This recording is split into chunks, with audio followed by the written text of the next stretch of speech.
courage. I'm not keeping that appointment. I'm so disappointed, I'm depressed, I will not go down for a second negotiation. In the end, Mr. Chamberlain did decide to come down at 10:30. In this room, I have a photo here where the two men standing, Hitler in front of this very door.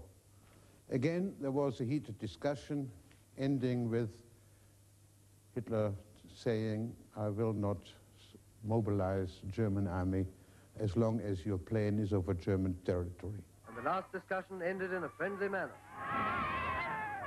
But Hitler wanted it his way, and he wanted it now, or there would be war. The dealer called the Godfather's terms an ultimatum which would shock world opinion. But he thought it might be acceptable. At Cologne, the British Prime Minister was welcomed with the strains of God Save the King.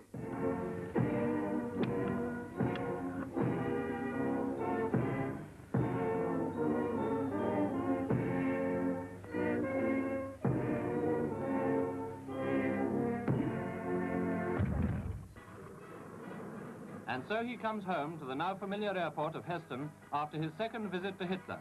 From his own lips, let us hear that the cause of peace is not hopeless yet.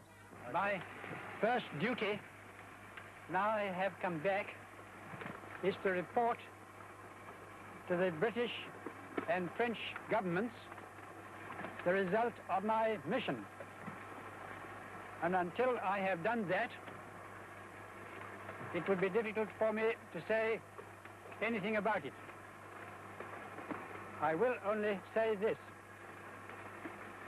I trust that all concerned will continue their efforts to solve the Czechoslovak problem peacefully, because on that turns the peace of Europe in our time. News that Benesch had accepted the Berchtesgaden terms after unheard-of pressure had provoked demonstrations in Prague. Now that Godesberg demanded not only an arm, the Sudetenland to Germany, but also legs, in the form of concessions to the jackal states of Poland and Hungary, Benesch dared not accept. The Godesberg ultimatum would deprive Czechoslovakia of every safeguard for its national existence.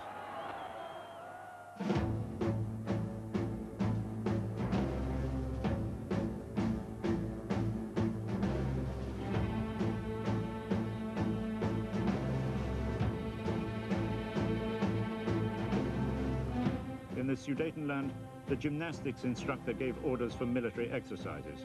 His Nazi-style Freikorps, equipped with arms from Hitler, now sought by terrorism and violence to destabilize the state and allow the Godfather an opening for armed intervention.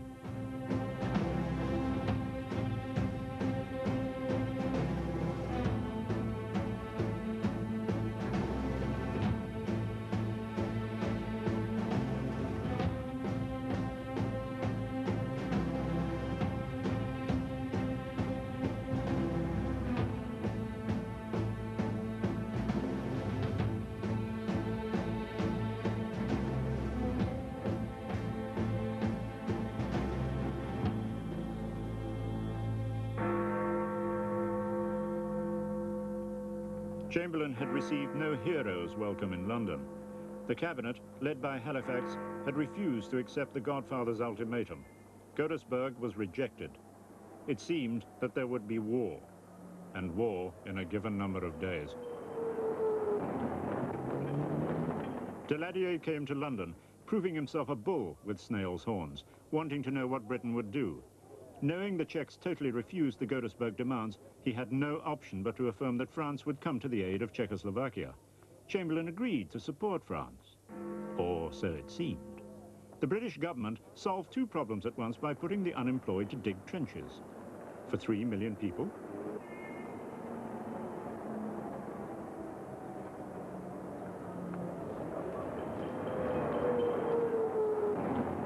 while the British made gestures of war, across the Channel, the French mobilized in their own way by kissing their mistresses and wives farewell.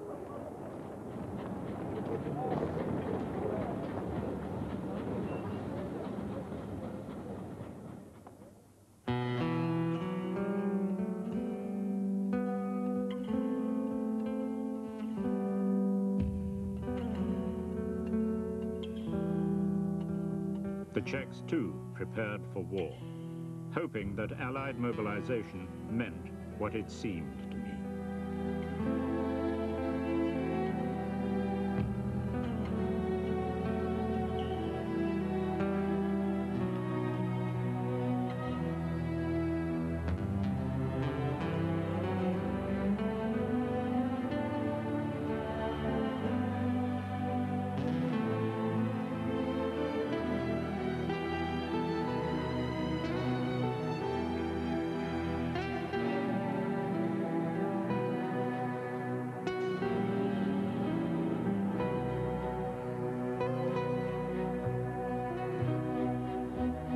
My jsme měli armádu tehdy dobře připravenou, věřili jsme v ní, věřil v ní náš lid a dokonce jsme věřili i ve své spojence.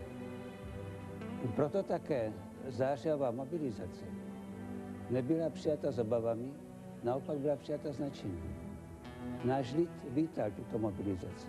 Věřil, že ukáže jak nepříteli, tak i spojencům, že je schopen svou zemi ubránit. Měli jsme pohraniční opevnění s takovouto dokonalou technikou, jako ku příkladu tento kanon, který byl tehdy skutečně špičkou světové vojenské techniky. Opevnění, které pokrývalo celou naši hranici, bylo schopno odolat i takovému nepříteli, jako byl německý Wehrmacht. Bylo schopno odolat i německá Luftwaffe, protože tyto protiletadlové kulomety byly rovněž tehdy na výši. A konečně ani tanková, pancéřová výzbroj německé armády, kterou tehdy na tu dobu měla německá armáda dostatek. I proti té jsme byli připraveni ku příkladu těmito kanony. Všechno to byly výrobky našeho zbrojního průmyslu. Všechno bylo uděláno vlastními rukami našich lidí a bylo skutečně v té době špičkou vojenské techniky. Žel, politická rozhodnutí situaci zvrátila. Tato technika nesloužila nám k obraně, ale byla předána nepříteli. A teprve po letech, po dlouhých letech války, jsme museli my sami s našimi československými a i sovětskými vojsky bojovat proti těmto pevnostním kanónům, které už v rukou Němců bránili našemu vstupu při osvobozování Československé republiky.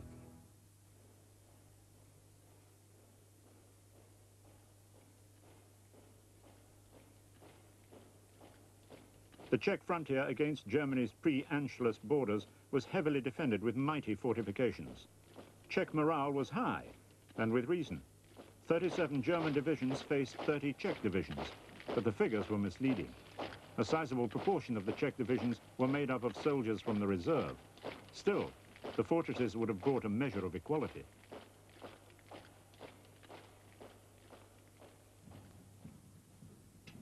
Tato místa právě před 50 lety navštívil britský vojenský ataše z Prahy plukovník Stronč, který v doprovodu důstojníka Československého ředitelství opevňovacích prací si prohlédl výstavbu československého opevnění.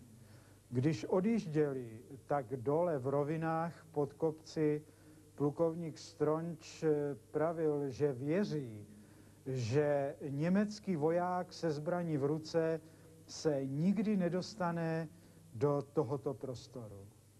Historie nedala plukovníku Strončovi za pravdu. Doomsday was near, but it was far from being a case of die all, die merrily. And as the trenches were dug in Hyde Park, mortal men feared they would be food for power who might yet fill their own pits. But still the dealer did not give up his dream to sign a deal with Hitler. Don't talk to me about war. Politics don't interest me. I lost my husband in the last war, and I've got my 2 boys to consider now. I think we've got Hitler tamed. We've called his bluff. If we don't stop him now, we shan't get another chance. Me go to war for Czechoslovakia? Why should I? I should lose my business to begin with.